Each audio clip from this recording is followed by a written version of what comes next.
Désir Économie et Présence, partenaire des entreprises de votre territoire. Acteur et partenaire de l'économie régionale, la Caisse d'épargne Rhône-Alpes vous présente Alpes Décideurs.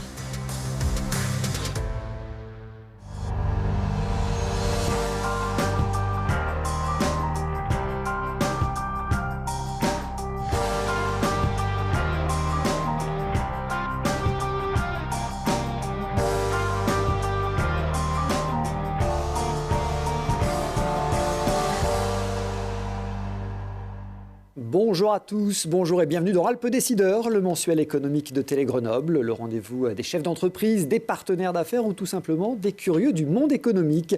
Vous le savez, chaque mois, nous mettons en lumière les entreprises qui font le dynamisme des Alpes, avec bien sûr à mes côtés mon complice, notre consultant François Caudet. Bonjour. Bonjour Christophe. Vous présidez le directoire de la Caisse d'épargne Rhône-Alpes. Ensemble, on parle. On va parler du modèle coopératif, des entreprises coopératives. Et en deuxième partie de l'émission, on répondra à une question de l'internaute sur qu'est-ce qu'un LBO. On parlera achat et rachat de société. Probablement, oui. Il y a des chances qu'on en parle. On va voir ça. Dans notre dossier, la transition professionnelle. Hier, une exception, elle devient de plus en plus courante. On dit qu'un actif sur deux envisagerait une reconversion au cours de sa carrière pour retrouver du sens, s'ouvrir de nouveaux horizons ou redéfinir son équilibre. Un processus qui nécessite toutefois réflexion et accompagnement. Notre rubrique Succès d'artisans nous conduira près de Bourgoin pour découvrir une entreprise de travaux publics d'une vingtaine de personnes, Fassion TP, et résolument engagée dans le recyclage des matériaux de chantier. Enfin, focus sur une entreprise que l'on connaît bien, une enseigne que l'on connaît bien.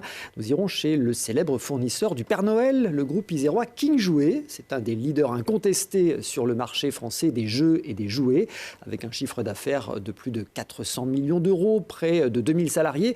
L'enseigne compte 400 points de vente, notamment à Mélan et Voiron, des magasins que nous découvrirons.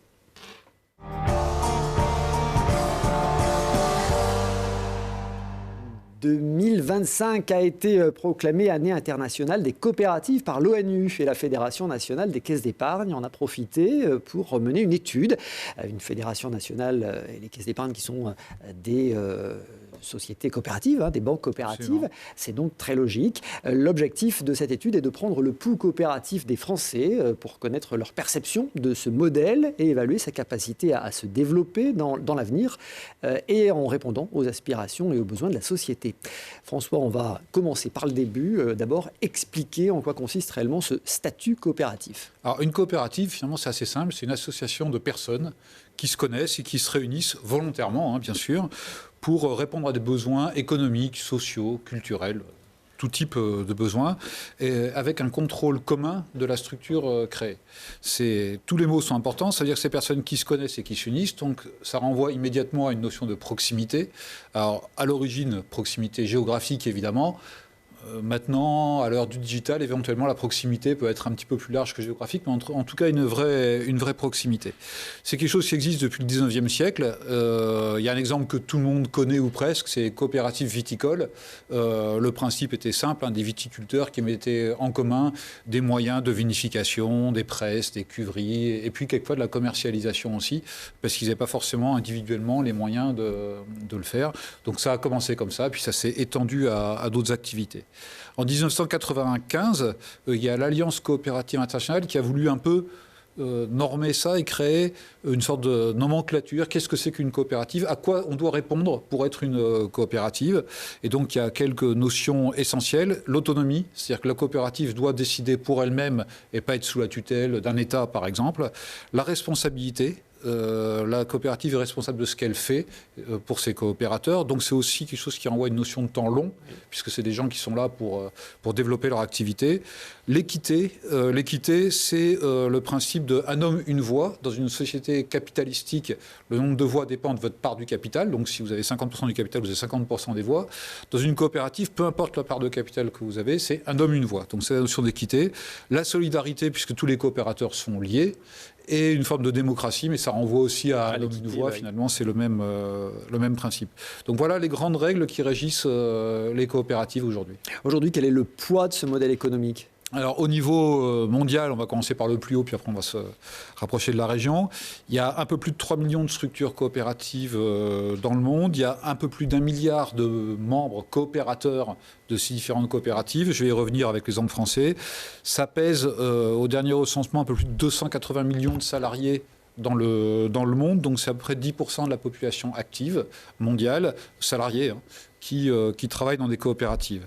La France est un des pays les plus actifs dans ce monde coopératif. On décomptait l'année dernière un peu plus de 22 000 coopératives. Et c'est un chiffre qui peut paraître étonnant. Il y a 31 millions de Français qui sont sociétaires d'au moins une coopérative. Alors, je vais y revenir après. C'est 45% de la population. Donc, voilà, tous ceux qui nous regardent. C'est 1,3 million d'emplois, les coopératives en France, et 381 millions d'euros de chiffre d'affaires. Alors, peut-être on peut citer quand même quelques grandes coopératives pour bien comprendre ce dont il s'agit. Il y en a 2 très très grandes dans la distribution, c'est Leclerc et Système U. Il y en a 3 très grandes dans la banque, c'est le Crédit Agricole, le Crédit Mutuel et le groupe BPCE, Banque Populaire et Caisse d'Épargne. Donc ça, c'est des choses qui sont précieuses. Il y a plein de coopératives agricoles dont les noms ne sont pas forcément connus du grand public, Maïs Adour, des gens comme ça. Mais il y a aussi des activités extrêmement diverses. Par exemple, les opticiens Chris, c'est une coopérative. Les agents immobiliers Orpi, c'est une coopérative. Voilà, je cite que des enseignes qu'on connaît bien, connues bien du grand public. Donc on le retrouve dans beaucoup de domaines d'activité. Voilà. Et c'est assez étonnant parce que 71% des Français se disent incapables de citer le nom d'une coopérative. Alors que Caisse d'Épargne, Banque Populaire, Crédit Agricole, Leclerc, Système U, tout le monde connaît les marques. Tout le monde connaît. Mais en fait, pas grand monde sait que c'est une coopérative. Si on resserre sur la région Auvergne-Rhône-Alpes, du coup? Alors sur la région Auvergne-Rhône-Alpes, c'est un peu plus de 4000 entreprises coopératives qui ont leur siège en Auvergne-Rhône-Alpes. Donc c'est un mouvement important. Alors précisément, quel regard les Français, vous nous disiez, ils ne sont pas forcément au courant, quel regard est-ce qu'on porte sur ce modèle coopératif? Alors, plutôt très positif. Alors, quand on leur explique ce que c'est, une fois qu'ils ont compris, plus de la moitié des Français se disent que finalement c'est un modèle intéressant parce qu'il est au service des territoires, de la durée, d'un équilibre dans le temps. Donc 54% se disent prêts à être investisseurs dans une coopérative. Alors ça tombe bien puisqu'ils le sont déjà quasiment. Oui. Donc il y en a qui, je pense, ils ont des parts sociales de quelque chose. Ils ne savent pas forcément que c'est une coopérative au sens strict. Et puis 44% sont prêts à lui consacrer du temps, ce qui est une autre notion, parce qu'on peut être sociétaire. Je prends l'exemple des banques que je connais le mieux. On peut être sociétaire d'une banque mais ne pas y consacrer de temps spécifiquement. Mais on peut aussi en être administrateur. Mais dans une coopérative agricole, par exemple, je reprends l'exemple de tout à l'heure, il est évident que tous les sociétaires sont les viticulteurs par exemple du coin, ils y ont tous une activité plus ou moins directe. Ce qui est jugé positivement par les Français, c'est que le modèle coopératif il est jugé efficace, notamment sur le temps, puisque finalement les membres de la coopérative n'ont d'autre objectif que de créer de la valeur pour leur collectif et pour la coopérative. Donc ça donne une vision de temps long, par différence peut-être à une vision plus capitalistique où il y a un cours de bourse à gérer dans le temps court. Et encore, il ne faut pas opposer les modèles. Il n'y en a pas un qui est meilleur que l'autre. C'est 2 modèles différents. Puis je crois que c'est la richesse d'une économie d'avoir des modèles qui cohabitent. La seule limite qui est retenue par les Français sur le modèle coopératif, c'est la capacité à financer leur développement, c'est-à-dire à faire des très gros investissements. Puisque comme on ne peut pas lever d'argent sur les marchés boursiers, puisque c'est une coopérative, elle n'est pas cotée, ça peut limiter un petit peu les sources de financement. Bon, concrètement, quels peuvent être les apports du modèle coopératif, selon, du coup, toujours cette enquête que vous avez menée? Alors, ce qui est reconnu par les Français, c'est les valeurs un peu dominantes dans l'économie actuelle, c'est les notions de rentabilité, d'innovation, de performance, etc. Les valeurs coopératives, elles sont plus tournées vers des valeurs de long terme et plus sociétales, autour du respect, de l'égalité, de la solidarité, de l'environnement. Donc, c'est des trios de tête, des sensibilités qui sont un petit peu différentes. Parfait, merci beaucoup. Je retiens notamment, François, que la France est championne dans ce secteur des coopératives, avec près de 22 000 coopératives en France. Et un Français sur 2 coopérateurs, quelquefois en ne le sachant pas. Oui, sans vraiment le savoir. C'est Monsieur Jourdain de la coopérative. Merci pour ces précisions, François.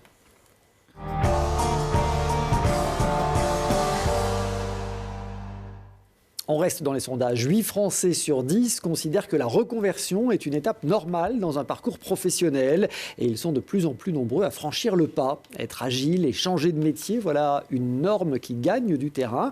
Pour autant, cela ne s'improvise pas. Alors comment s'y prendre pour mettre toutes les chances de son côté? Comment se faire accompagner? On en parle avec Nicolas Roche. Bonjour. Bonjour.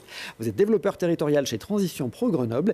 Et Guillaume de Geyer, bonjour. Bonjour Christophe. Vous êtes maraîcher actuellement, Tout à fait. mais un ancien ingénieur qui s'est donc reconverti professionnellement. Vous nous apporterez votre témoignage. Avant cela, Nicolas, Transition Pro, en quelques mots, c'est quoi? C'est assez récent, hein, un organisme officiel qui accompagne? Alors oui, Transition Pro, c'est assez récent effectivement, puisque en fait, c'est issu de la loi de 2018 sur la liberté de choisir son avenir professionnel. Donc on est une association qui est gérée par les partenaires sociaux et qui a pour but d'œuvrer sur la concrétisation des parcours de reconversion des salariés du secteur privé. Donc c'est un organisme qui est basé à Lyon, qui a des antennes régionales, c'est ça? Exactement, Transition Pro est présent partout en France et dans les DOM-TOM, et au niveau régional, effectivement, avec un site à Lyon, où vous retrouverez notre siège, et également un site sur Clermont-Ferrand et sur Grenoble. Alors un organisme qui accompagne, je le disais, et puis qui ouvre la voie des accompagnements financiers, des financements?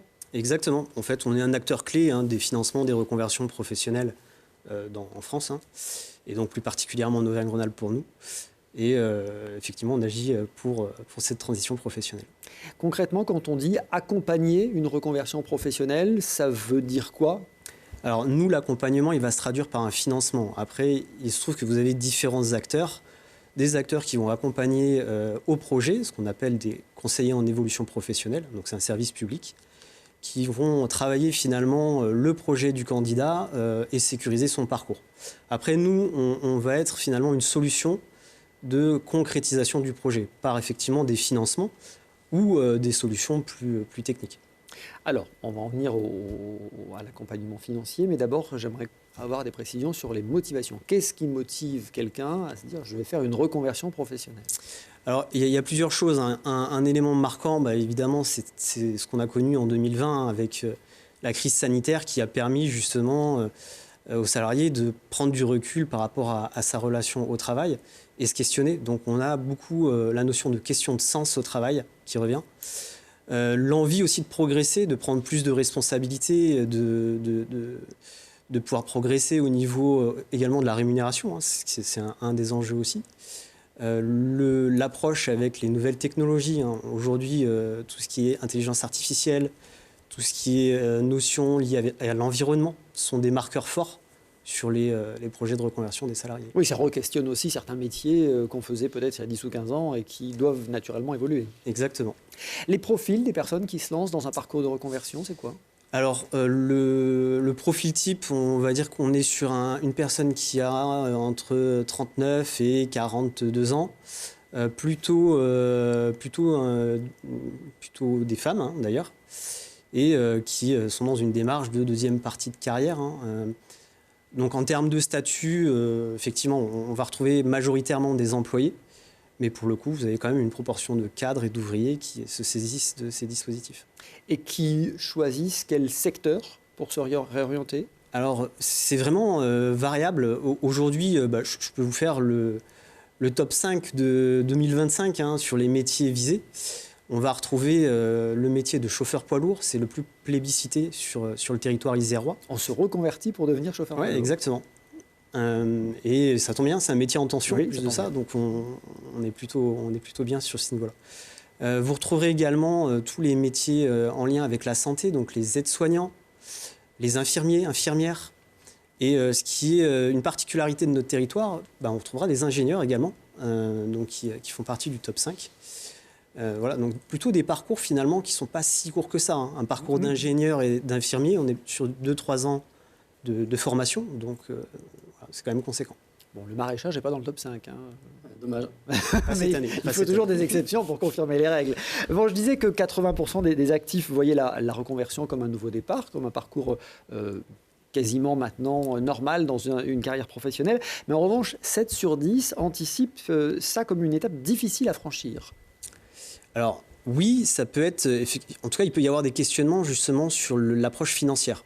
C'est effectivement, j'ai le souhait de basculer vers un autre métier pour des raisons propres, intrinsèques à la personne, mais comment je fais et quelle sécurité financière j'ai. Souvent, si je reprends le profil que je vous ai dressé tout à l'heure, on est sur des profils d'une quarantaine d'années, ce qui sous-entend, dans la plupart des cas, une vie de famille, un logement également, donc il y a une sécurité financière à avoir. Et pour le coup, justement, ce que Transition Pro porte, ce sont des solutions qui vont permettre de sécuriser ces parcours professionnels et apporter finalement de la compétence aux salariés pour qu'ils puissent éviter les ruptures de parcours professionnels. L'idée, c'est bien d'exercer plusieurs métiers. Aujourd'hui, on n'a plus une carrière qui est linéaire à exercer le même métier toute sa vie, mais justement différentes trajectoires. Alors, concrètement, comment je veux me lancer dans une reconversion professionnelle, comment je finance cette phase de reconversion et comment je continue à avoir des revenus quand même pendant cette période? Alors, l'un des dispositifs que nous portons, un dispositif phare, qui est le projet de transition professionnelle, va permettre justement de financer la formation, donc le coût pédagogique, ainsi que le maintien de salaire pendant cette période-là. Très concrètement, on va venir calculer le salaire du salarié et lui maintenir ce montant-là. Ça, c'est dans le cas où je suis salarié. Exactement. Si j'ai une profession libérale, si je suis indépendant. Alors, il y aura d'autres solutions. Nous, vraiment, au niveau de Transition Pro, on va s'axer sur les salariés du secteur privé. D'accord. Vous voyez, même la fonction publique auront d'autres solutions. Il y a d'autres filières. Sur les professions libérales, c'est pareil. Vous cotisez en tant que profession libérale à des caisses spécifiques qui vous permettent de financer des actions de formation. Et ça, si je veux changer totalement de branche d'activité, faire une formation, mais si je veux monter en compétence dans mon métier, si je veux faire une validation des acquis de l'expérience, il y a des solutions à chaque fois. Alors exactement. Le monde de la formation est assez mouvant. Donc on a... Et c'est parfois difficile de s'y retrouver. C'est pour ça que je suis précis dans mes questions, pardon. Exactement. Mais pour le coup, vous avez effectivement des solutions pour différents axes. On pourrait monter en compétences tout en restant dans la même entreprise. C'est bien souvent ce qui fonctionne d'ailleurs très bien. Je parlais des cas des ingénieurs. Il faut avoir en tête que la plupart des ingénieurs que nous avons financés ne partent pas de leur entreprise. Ils passent simplement d'un métier à un autre, donc une transition professionnelle, d'un métier de technicien à un métier d'ingénieur, par exemple. Oui, ça ne veut pas dire automatiquement changer d'entreprise ou changer de filière, on est bien d'accord. Exactement. Le cas de Guillaume, dont on va parler maintenant, est assez radical, on va dire, puisque Guillaume, vous avez été pendant 13 ans ingénieur. Tout à fait. Et vous avez choisi de réorienter votre carrière, votre vie même, carrément, pour devenir maraîcher. Donc aujourd'hui, vous avez une exploitation maraîchère à Sassenage, près de Grenoble. Quel a été le déclic? Mais en fait, pendant 13 ans, vous l'avez dit, j'ai été ingénieur. Donc dans plusieurs entreprises, dont la dernière était Becton Dickinson à Pont-de-Clay. Donc un grand groupe. Un grand groupe, une très belle entreprise. Avec la sécurité le confort d'un emploi. Tout à fait. Et en 2020, Nicolas en a parlé, il y a eu le Covid. Il y a eu un autre événement important, c'était la naissance de ma fille. Et donc en fait, j'ai eu à la fois le confinement plus mon congé paternité pour lancer un projet qui me tenait à cœur. Et c'était celui de devenir maraîcher. Mais ce projet, vous le dites, vous tenez à cœur. Et d'ailleurs, quand vous avez commencé votre exploitation, vous avez dit « je suis enfin devenu paysan ». C'était enfoui en vous En fait, c'était pas enfoui parce que ma famille n'est pas du tout du monde paysan. C'est qu'au fur et à mesure de mes recherches, je me suis intéressé au sujet de l'autonomie alimentaire, de la résilience. J'avais ce besoin de retour à la terre. Et donc le maraîchage, c'est venu assez simplement parce que c'est le métier agricole le plus accessible, où le ticket d'entrée est le moins élevé. C'est là qu'il y a le moins d'investissement, peut-être le moins de formation. Sur des surfaces foncières. Sur des surfaces qui sont plus réduites. Réduites, bien sûr. Mais enfin, on franchit quand même pas le pas aussi facilement. Voilà. Écoutez, donc j'ai fait des formations, des stages, pour voir ce que c'était. Et quand le Covid est arrivé, ça m'a permis de... Nicolas en a parlé, c'est pour beaucoup d'entre nous, ça a été le déclic. De se dire, j'ai un projet qui est enfoui au fond de moi et... Alors on va voir concrètement comment vous l'avez construit, mais du coup comment vous vous êtes orienté alors vers Transition Pro, comment vous avez financé les choses, comment vous y êtes pris? Alors comment ça se passe? Une fois que notre projet commence à être mature, on doit présenter un projet à Transition Pro. Donc là c'est un dossier qui est assez technique avec un plan d'entreprise détaillé pour vérifier que Transition Pro vérifie que le projet est viable. Mon projet a été validé par Transition Pro. Ensuite, la deuxième étape, c'est que l'entreprise doit valider qu'elle laisse son salarié partir en formation. Donc là, en l'occurrence, d'ailleurs, je les salue, Becton Dickinson m'a laissé partir 1 an au lycée horticole de Saint-Imier. Donc là, j'ai approfondi mes connaissances du métier de maraîcher. Et dernière étape, il faut trouver une ferme. Et donc là, j'ai eu la chance de tomber sur la ferme de Xavier Mauger à Sassenage, qui lui voulait devenir paysan boulanger. Et donc il m'a formé pendant 1 an au métier de maraîcher. J'ai fait une saison avec lui. Et au bout d'1 an avec Xavier, j'ai pu reprendre la ferme, m'installer comme paysan. Et ça fait maintenant 3 ans que je suis maraîcher. Et que le lopin de terre est devenu la ferme du Héron, les terres du Héron. Bon, donc après 3 ans d'école d'ingénieur à l'école centrale de Paris, vous voilà au lycée pour un BEP de maraîchage. Tout à fait. Écoutez, là aussi, le pas, il est compliqué à passer. Nicolas l'a dit, à 35 ans, on a une famille, des emprunts à rembourser, et on se dit, j'ai envie de devenir maraîcher, mais il faut que je plaque tout. Et c'est là que Transition Pro est génial, parce que ce système permet de garder, d'avoir un soutien financier et d'accompagnement pour faire ces 1 an à 2 ans de transition. Donc fin 2022, vous êtes installé sur votre propre exploitation, vous le disiez, à Sassenage, sur 2 hectares à Sassenage, sur une reprise d'entreprise. Alors ça nous permet aussi de parler de la reprise d'entreprise, parce que ça aussi, ça sécurise le parcours.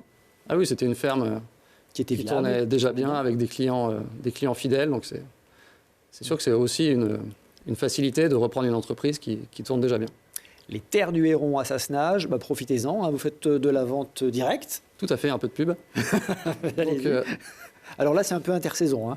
Voilà, là, c'est l'hiver, je livre uniquement mes AMAP. Donc, c'est des associations de clients qui s'engagent à prendre des paniers de légumes toute l'année, toutes les semaines. Et donc, j'ai 80 paniers toutes les semaines à livrer. Donc, ça, c'est pour les 12 mois de l'année. On vous voit dans les champs, là. Exactement. C'est une gamme très variée, bio évidemment, on ne l'a pas dit, mais c'était le projet aussi au départ, c'était d'être le plus respectueux possible de l'environnement. Voilà, on vous voit au travail, donc tous les légumes en vente directe en pleine saison. Exactement. C'est quoi, à partir d'avril? Et après, de juin à octobre, je vends directement à la ferme, tous les vendredis soirs, de 16h à 19h. À Sassenage, merci d'avoir témoigné en tout cas de ce parcours assez étonnant, mais qui peut faire école. Nicolas, quelques chiffres pour conclure. En Auvergne-Rhône-Alpes, Transition Pro a vu passer quoi, 6 000 dossiers en 2024, c'est ça? Oui, si on prend tout dispositif confondu, effectivement, on sera sur cette volumétrie-là, à l'échelle d'Auvergne-Rhône-Alpes. Sur l'échelle iséroise, on est plutôt de l'ordre de 1000 dispositifs mobilisés. Donc 1000 salariés accompagnés dans leurs projets, aussi bien des projets de création d'activités que des projets de reconversion du tout.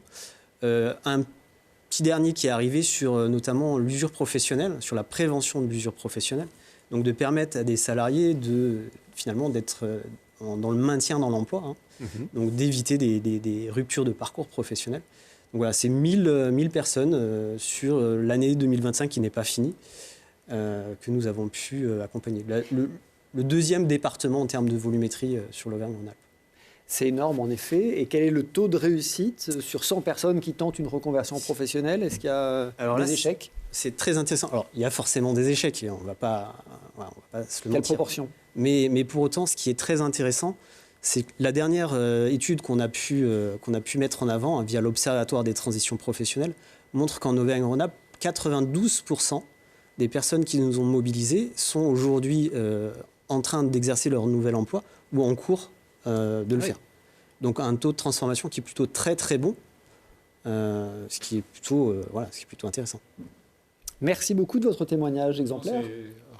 C'est remarquable. D'abord, je trouve que pouvoir faire ce qu'on a enfoui en soi, comme pour reprendre votre expression, c'est quand même une belle chose. Mais le 92%, on le voit bien, nous, dans les projets aussi qu'on finance. L'accompagnement par un réseau, quel qu'il soit d'ailleurs, c'est des projets de vie qui sont toujours un peu compliqués. En parler avec ses copains qui n'ont pas vécu la même chose, c'est pas pareil. Et avoir des pros de l'accompagnement et des pairs qu'on rencontre aussi, qui ont mené une aventure quelquefois un peu similaire. On voit bien que dans tous les domaines, c'est quand même un grand facteur de réussite, au-delà de l'engagement personnel et familial, parce que je pense que c'est aussi un choix familial que vous avez dû faire. Exactement. Sûrement.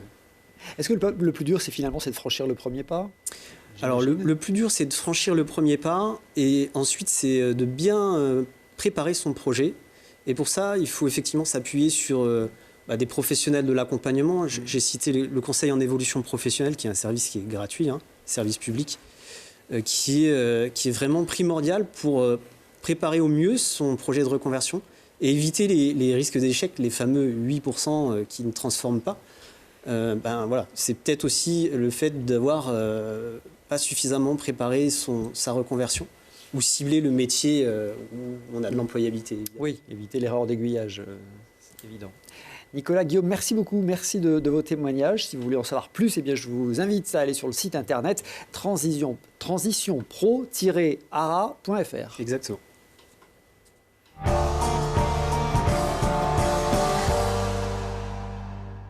Succès d'artisans, c'est donc la toute nouvelle rubrique de Alpes Décideurs cette saison, une initiative d'Isère Attractivité en partenariat avec la Chambre de métier et de l'artisanat pour mettre en lumière les entreprises artisanales de notre département.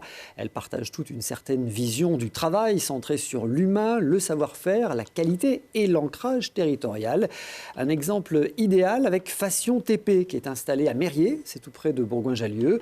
L'entreprise a été créée en 1978 par Pierre Fassion avant de transmettre à son fils Olivier. Et c'est aujourd'hui le petit-fils Adrien qui est bien décidé à reprendre le flambeau avec toujours ce même souci de l'économie circulaire. Reportage. Le but, c'est de pouvoir recycler tous les matériaux issus du BTP. Et maintenant, on tourne sur des taux de 99,99% de recyclage sur nos chantiers. Tout a commencé avec mon père, Pierre Fassion, qui a créé son entreprise en 1978 en tant qu'artisan. Au début, il était tout seul avec un tractopelle, il faisait des petits chantiers. J'ai intégré l'entreprise dans les années 90.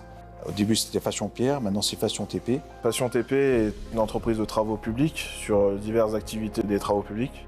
Donc, on fait toutes les activités de terrassement, de démolition, déconstruction, de bâtiments industriels à toute taille. On n'a jamais eu de carrière. Donc, comme on n'a pas de carrière, on a des idées. C'est pour ça qu'on se développait toujours sur l'autoproduction de nos matériaux pour essayer d'avoir un cercle vertueux aussi sur l'environnement et avoir cette économie circulaire où on fait vraiment le tri de nos déchets. C'est pour ça qu'on se développe actuellement sur notre plateforme de recyclage où le but, c'est de pouvoir recycler tous les matériaux issus du BTP. Qu'on soit un peu comme un particulier qui fait le tri de son verre, son plastique. Et nous, on veut mettre ça en place pour le bâtiment. Ça fait des générations qu'on est implanté ici, en Isère. Et ça nous semblait tout naturel de travailler dans notre secteur, de là où on vit, où on se développe. On travaille vraiment dans le local pour développer le local. Le salarié compte dans l'entreprise, on connaît nos salariés. C'est pour ça qu'on souhaite se développer toujours en gardant ses valeurs. C'est l'avantage d'une entreprise familiale. Fassion TP qui compte 18 collaborateurs précisément, engagés chaque année sur une quarantaine de chantiers. L'entreprise familiale a innové cette année encore en proposant un distributeur automatique de béton et de mortier prêt à l'emploi. C'est un service qui est accessible sans rendez-vous ni minimum de commande.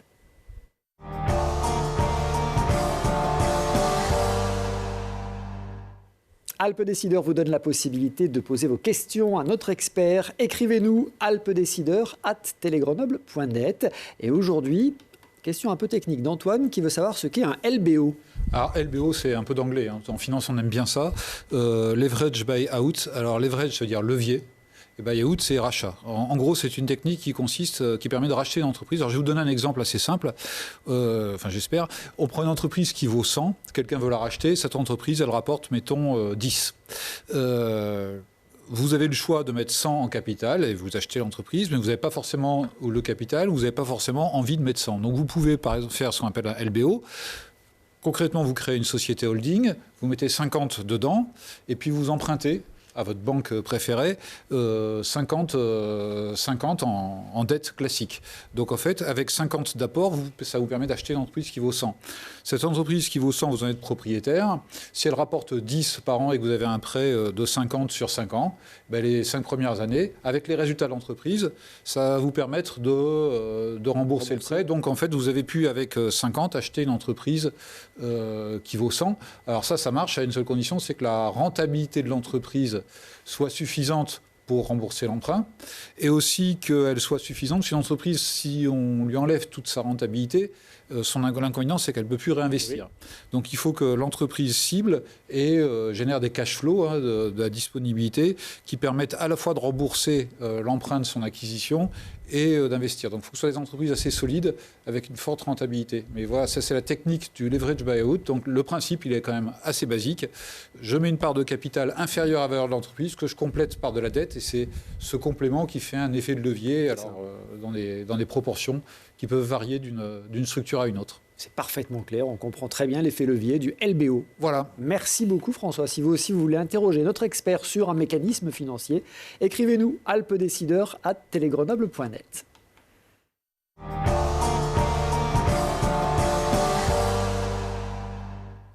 C'est un lion qui rugit de plaisir. La mascotte de King Jouet a le sourire en cette période de fin d'année. Le géant isérois, piloté par Philippe Guédon, est devenu le fournisseur officiel du Père Noël, leader français sur un marché de plus de 4 milliards d'euros par an. Avec presque 400 points de vente, il est présent de la Suisse au Maroc, en passant par la Belgique, le Luxembourg et bien sûr la France, notamment ici chez nous à Grenoble et Voiron, deux magasins qui sont pilotés par Thomas Granger qui est avec nous. Bonjour. Bonjour Christophe. Merci d'avoir accepté notre invitation en cette période qui est un peu chargée, j'imagine. Vous allez nous faire plonger dans les réserves des magasins du Père Noël. Vous êtes ce qu'on appelle un commerçant indépendant, affilié à King Jouet. Expliquez-moi. Exactement. Alors, chez King Jouet, il y a des magasins succursales qui leur appartiennent à 100%. Et puis, il y a un volet affilié. Donc, il y a à peu près 330 magasins King Jouet en France et 80 affiliés sur ces 330 magasins. L'affiliation, c'est simple, en fait. On présente au groupe un projet qui valide ou pas, avec une volonté de s'implanter dans un secteur. C'est ce que j'avais fait avec le magasin de Grenoble en 2016. Boulevard Agut de Samba. Exactement, boulevard Agut de Samba, en plein centre-ville, où on a essayé à l'époque, maintenant il y a des nouveaux concepts chez King Jouet, dernier cri avec Paris-Rivoli, Saint-Lazare, voilà, des concepts urbains avec des tailles un peu de moyenne taille, on va dire, entre 600 et 800 mètres carrés, où on peut répondre à une attente client urbaine. Le fait d'être un affilié, comme on dit, vous donne un peu plus de liberté par rapport à un franchisé, c'est ça? Voilà, alors on est un peu plus libre, tout en respectant l'image de la marque, mais on est un peu plus libre sur les choix qu'on peut faire. Bon, après, il y a un tronc commun dans le jouet qu'on se doit de tenir, avec des impondérables, des monopolies, des marques comme ça, où on doit les avoir. Et après, on peut faire ce qu'on appelle un peu un travail de précision en fonction de notre implantation et des attentes clients qu'on peut avoir en fonction des magasins. Donc il y a 10 ans, vous investissez dans le magasin de Grenoble, boulevard Agut de Samba, et puis après, vous avez repris les deux magasins historiques de Voiron. Oui. Donc celui du centre-ville, celui des blanchisseries. Description de toutes ces enseignes? C'était une création pure, Grenoble, en 2016. Le local était brut de béton, on va dire. Donc on a à peu près tout fait, du carrelage à l'électricité en passant par l'agencement. Et Voiron, donc en juillet 2023, on a racheté les deux magasins. On a racheté la société qui était une famille historique affiliée du groupe King Jouet. Et on a fait un LBO d'ailleurs. Voilà, concret. Sur ce que disait monsieur. Et donc voilà, aujourd'hui on a trois magasins intéressants à travailler parce qu'on a un gros centre-ville qui est Grenoble. C'est 800 mètres carrés, le magasin 800 mètres carrés, exactement. Un gros périphérie, on va dire, qui est plutôt celui des blanchisseries, avec une surface d'à peu près 1200 mètres carrés. Et puis un petit centre-ville, qui est le magasin historique voironnais, et qui fait à peu près 200 mètres carrés. Tout ça avec quoi? Une trentaine de collaborateurs, c'est ça? Vingtaine de collaborateurs. Vingtaine de collaborateurs. Et un chiffre d'affaires de 6 millions d'euros. Une belle progression sur un marché du jouet qui est plutôt... stable, on va dire, voilà. Années, c'est toujours et vos magasins réussissent à performer quand même. Oui. Grenoble performe depuis une dizaine d'années. On a commencé quand même difficilement, on peut dire, en tout cas avec un prévisionnel qui n'était pas atteint tout de suite. Donc il a fallu un peu se remettre en question. Mais c'est aussi notre métier de commerçant. Et puis Voiron, on l'a bien fait progresser depuis juillet 2023, avec, alors je ne suis pas tout seul, avec des équipes qui œuvrent pour les clients. On va voir votre recette pour réussir à faire progresser ces magasins. Bon, le gros avantage concurrentiel, c'est évidemment la notoriété de la marque King Jouet, qui est un groupe isérois que tout le monde connaît bien et du coup qui a pignon sur rue, on va dire. Alors, je ne vais pas cacher le fait que quand on signe avec une marque, c'est qu'on y croit. Et donc, King Jouet, évidemment que c'est une marque qui me parle, qui parle aussi aux équipes, entreprises familiales, voironnaises, donc françaises, où les fondamentaux sont mis au centre avec des recettes simples. Une marque que vous connaissiez bien, vous y avez fait une partie de votre jeune carrière. Oui, exactement. Alors bon, j'ai commencé, ça remonte un peu, mais à travailler l'été pour me faire 2-3 sous jeune aux entrepôts qui sont à Rives. Et puis après, j'ai fait des stages et puis mon alternance de mon école supérieure de commerce au sein du groupe dans différents services au siège, que ce soit les achats, le réseau magasin, la partie communication. Enfin, j'ai vu pas mal de choses. On aime beaucoup ces parcours exemplaires. Bravo, félicitations à vous. Bon, faites-nous un peu rêver, parce que là, c'est la préparation de Noël. Votre activité est très marquée par la saisonnalité. 50% du chiffre d'affaires se fait en octobre, novembre, décembre. Oui, exactement. Donc, il ne faut pas se louper. Non, il ne faut pas se louper. Alors après... Une fois qu'on a dit ça, le 24 décembre, c'est toujours à peu près à la même date. Donc là, on sort d'une phase un peu remplissage, on va dire, de magasins, où on fait rentrer la marchandise pour pouvoir répondre au mieux aux attentes du Père Noël. Oui, séduire le Père Noël et éviter les ruptures. Exactement. Alors, le jouet, c'est toujours ou trop ou pas assez. On n'a jamais la boule de cristal, on va dire. Et c'est ce qui rend humble aussi dans ce métier, c'est que les enfants peuvent aimer vert un jour et bleu le lendemain. Donc voilà, et il faut répondre en tout cas à l'attente de nos clients le plus tardivement possible, mais la rupture arrive forcément à un moment donné. Et tant mieux d'ailleurs. Parce que alors si comment jamais en rupture, ça serait un problème. L'autre difficulté, c'est qu'on prépare souvent Noël très tôt en avance. Exactement. En avril-mai, vous êtes sur les salons, quoi. Alors oui, exactement. Il y a 2 temps forts. Il y a le salon de Nuremberg qui est même plutôt fin janvier. Où, là, les fournisseurs, c'est le salon mondial, on va dire, un des salons mondiaux, on va dire, du jouet, où les fournisseurs nous présentent les tendances de permanent. Donc quand on dit permanent, c'est plutôt janvier-septembre, et puis les tendances de fin d'année. Et puis après, on a Jouerama, donc qui est le salon du groupe King Jouet, où là, le groupe nous présente sa sélection catalogue de Noël, qui est un peu le premier cadeau qu'on fait à nos clients. Bon, là, le top 3 pour Noël, si on ne veut pas se tromper, c'est quoi? Alors, top 3, on va dire, pour ne pas citer des marques, mais on a Lego qui sera très fort cette fin d'année, on a du Pokémon chez Asmodée qui sera très fort, on a une tendance aussi un peu avec, si on met un peu de cinéma, avec la sortie de Dragon, qui va être fort, et la marque c'est Spin Master. Et puis on a, si on prend un produit, la Lip Move par exemple chez VTech, qui est une petite caméra qu'on met au-dessus de la télé avec un jeu un peu vidéo mais adapté aux enfants, actifs, où les enfants vont venir se tester. Bon, donc si on n'a pas trop d'idées et qu'on vous suit, on ne se trompe pas. On est d'accord sur ce top 3. Alors, si vous n'avez pas trop d'idées, venez nous voir dans nos magasins déjà. Et puis, il y aura des équipes qui seront en capacité de répondre au mieux aux attentes. Mais sur ce que je viens de dire, normalement, vous ne vous trompez pas. C'est important ce que vous venez de dire parce qu'effectivement, vous faites le pari du commerce de proximité, notamment en centre-ville. Ce qui peut paraître un peu anachronique dans l'époque où on vit avec du coup, le développement du e-commerce. Vous avez toujours cru au commerce de proximité et notamment en vous basant sur ce service et sur le conseil. Je pense que dans le jouet, si on met un peu de chiffres là-dedans, on a quand même encore 4 jouets sur 5 qui est acheté dans des magasins physiques. Donc ça, c'est plutôt un bon point pour nous. Internet, ils font beaucoup de bonnes choses, mais on va dire que l'expérience se fait, donc c'est plutôt en train de fléchir que ça ne veut pas dire que ça ne fonctionne pas. Voilà. Et après, c'est comment on marque nos différences, et en tout cas dans mes magasins, mais aussi chez King Jouet, parce que je sais qu'ils le font très bien, on met au centre les équipes. Quand on rentre dans un magasin de jouets, l'offre est à peu près la même de partout, les prix sont à peu près les mêmes de partout. On est un peu plus cher qu'Internet, on ne va pas se le cacher.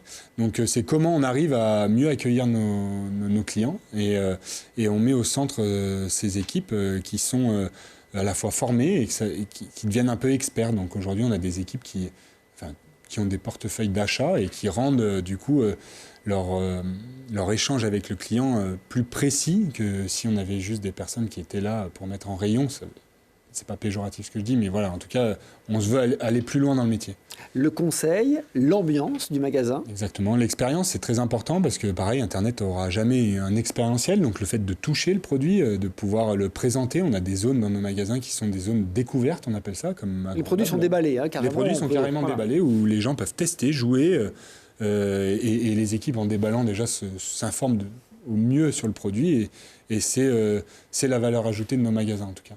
Et puis, autre chose, le service. Très important. Le service. En fait, le point de départ, on peut le mettre dans tous les sens. C'est l'équipe. L'équipe va faire l'offre, l'équipe va faire le service, l'équipe va faire le renseignement, l'équipe va faire le paquet cadeau à la sortie du magasin. Voilà. Ça veut dire qu'on peut échanger des jouets si on les a en double. Ça veut dire qu'on peut être livré. C'est ça le service. Exactement. Le service, c'est de prendre en charge le client de A à Z. C'est-à-dire essayer autant que possible d'éviter le non j'ai pas, non je peux pas. Quand on a une personne physique en face de nous, c'est beaucoup plus simple, je pense, que des formats pur web. Allez, encore 2 questions pour conclure, avec une tendance qui prend beaucoup, c'est le phénomène kidulte. Cette contraction entre kid et adulte, ça explose dans les magasins maintenant. Vraiment, les adultes achètent des jeux... Oui, alors c'est très vrai. On va dire, il y a quelques temps, on était plutôt dans une tranche d'âge 0-12 ans et on avait du mal à aller plus loin. Aujourd'hui, on se rend compte que l'ado adulte, donc passé 12 ans, a une attente de jeux, que ce soit du jeu de construction, Lego ou des produits même des fois un peu plus spécifiques. La marque Robotime, qui sont des maquettes en bois à construire. Ou du jeu de société, clairement, on l'a vu même pendant, on parlait sur le sujet d'avant du Covid, c'est l'univers qui a le mieux fonctionné sur ces périodes-là, jeu de société puzzle. Et puis le collectionnable, donc c'est tout ce qui est, que ce soit des figurines de collection ou des cartes, ce qu'on appelle les cartes stratégiques, donc cartes Pokémon, One Piece, Lorcana et d'autres. Ça, c'est une tendance importante, c'est 20% de votre activité. Exactement. N'imaginez pas ça. Aujourd'hui, c'est 20%, sachant qu'en Europe, on est un peu en retard en France. Mais aujourd'hui, ça représente en effet 20% de notre chiffre d'affaires. Ceci étant dit, on a encore 80% qui restent sur l'enfant, donc il ne faut pas l'oublier non plus. Mais c'est un sujet qui est pris à bras-le-corps dans nos magasins. Oui, les commerçants doivent être sensibles effectivement au frémissement des tendances. Exactement. C'est votre métier. Le commerçant doit savoir s'adapter, que ce soit aux attentes de ses clients, mais en effet aussi aux tendances. Et c'est ce qu'on s'efforce à faire au quotidien. Il y a une autre demande d'une certaine clientèle, c'est le modèle plus vert, le jouet plus éco-responsable. Vous le voyez monter aussi en puissance? Oui, en effet, on a de plus en plus. Alors c'est plutôt une clientèle jeune, jeunes parents, qui a une attente en tout cas de consommer mieux et plus sensible au Made in France, Made in Europe. Pareil, on a des marques avec qui on joue le jeu tout au long de l'année, des jeux Jura qui fabriquent tous leurs produits dans le Jura, des Smoby et Coiffier qui sont Made in France, Made in Europe. Voilà, on essaye de les mettre en avant parce qu'il y a un lien aussi, parce que King Jouet, c'est une entreprise française, donc c'est du bon sens. Un marché de 4 milliards d'euros en France de jouets. Impressionnant, hein? Impressionnant. Puis moi, je connais aussi King Jouet et je trouve ça très étonnant de pouvoir passer des commandes en janvier ou février et d'anticiper la mode dans 11 mois. C'est un métier où il faut du nez. Ouais. Ouais, exactement. Thomas Granger, on ira vous voir. King Jouet à Grenoble et à Voiron. Merci infiniment d'être passé par notre plateau. Merci beaucoup. François Caudet, merci également de votre présence. Merci Christophe. Merci à tous de votre fidélité. Vous pouvez bien sûr voir et revoir Alpes Décideurs sur Internet, télégrenoble.net.